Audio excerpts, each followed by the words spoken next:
Eh ben, ce qu'on fait, on fait une web app, Oui. intelligente. Oui. Et elle est intelligente parce elle intègre l'intelligence artificielle et la gamification. Donc ce sont les sciences cognitives au sens large. Et donc on utilise l'intelligence artificielle pour Oui. créer des parcours individualisés à chaque participant, ce qui fait qu'on arrive à avoir un engagement de nos participants. C'est ça qui va créer l'émulation de groupe et c'est ça qui va créer l'engagement. Et si c'est l'engagement de l'homme, c'est le changement de l'organisation.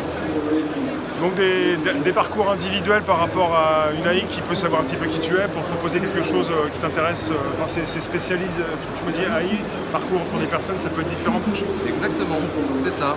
Les questions ne sont pas les mêmes que les miennes selon ton niveau d'expertise. On utilise le machine learning pour ça. Avec des personnes on va leur poser des questions, ils vont venir. Parce qu'il faut quand même les analyser, ces personnes. Oui. On analyse d'abord leurs données avant de leur poser des questions. Ça se passe comme ça. Effectivement, on va d'abord mesurer le niveau de difficulté des questions et après on va mesurer le niveau de connaissance des participants.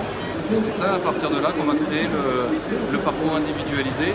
On l'utilise aussi pour le reporting parce que ce qui fait la transformation, c'est aussi le middle management. Et le middle management a besoin d'un reporting automatisé. Et donc là, on va mettre en avant les points forts et les points faibles de son équipe de manière à ce qu'il puisse retravailler et piloter et animer son équipe. Tout ça pour mieux travailler, mieux s'organiser. C'est pour les entreprises exclusivement. Effectivement, oui. Effectivement, c'est que pour les grandes organisations. Donc on travaille avec des groupes comme Société Générale, la BNP, on a aussi PSA. Donc on va aussi bien finalement du service à l'industrie et on les accompagne sur, par exemple, PSA, sur la supply chain et l'usine du futur. Là, vous êtes hébergé, vous êtes une start-up qui dépend d'un grand groupe ici. Vous dites que vous travaillez avec des grands groupes peut-être. On est indépendant. Indépendant, d'accord. On est forcément dépendant de nos clients. Oui, bien sûr, mais parce qu'en fait, sur ce salon Vivatech, il y a des grands groupes et après, il y a des start-up, il y a des gens qui commencent à proposer leurs projets et qui peuvent parfois être hébergés par un groupe à côté. Effectivement, historiquement, on a été incubé par BNP Paribas. Voilà, c'est pas très loin d'ailleurs. Ils nous ont fait grandir et on les a quittés. On était au Y il y a encore un an.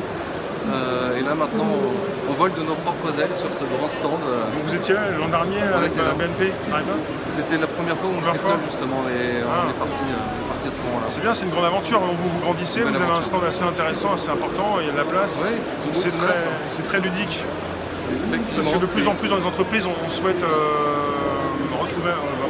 trouver un rapport assez humain, c'est ça? L'humain et surtout effectivement l'humain et le jeu, et c'est justement ce que fait TwoSpark, c'est pouvoir animer l'extrémité des larges cohortes, parce que souvent c'est quelque chose qui est dessiné en centrale ne redescend pas forcément, parce que des procédés finalement qui sont trop traditionnels, fait que finalement les extrémités des organisations ne sont pas accessibles, ou alors ne jouent pas le jeu, et justement c'est parce qu'on est un jeu qui joue au jeu. Oui. Et c'est le collectif aussi, le challenge collectif qui fait l'émulation de groupe, et c'est le groupe qui fait la transformation. Finalement, c'est la tech, mais c'est surtout l'humain, c'est une sorte d'humanité qui va apparaître peut-être.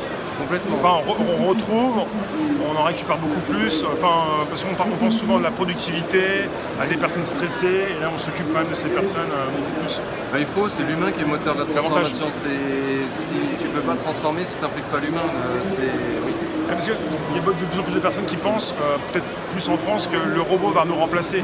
Et donc quand on pense à l'AI, souvent les gens pensent au robot, mais l'AI qui nous remplace, il n'est pas là pour nous remplacer pour l'instant. Il est là pour nous assister. Forcément, oui. Il est souvent là pour nous assister, en tout cas c'est comme ça qu'on utilise l'intelligence artificielle chez TwoSpark, c'est d'assister. Effectivement, il y a des tâches qui sont peut-être pas forcément intéressantes, répétitives, et on va pouvoir se concentrer sur autre chose, sur la création de valeur.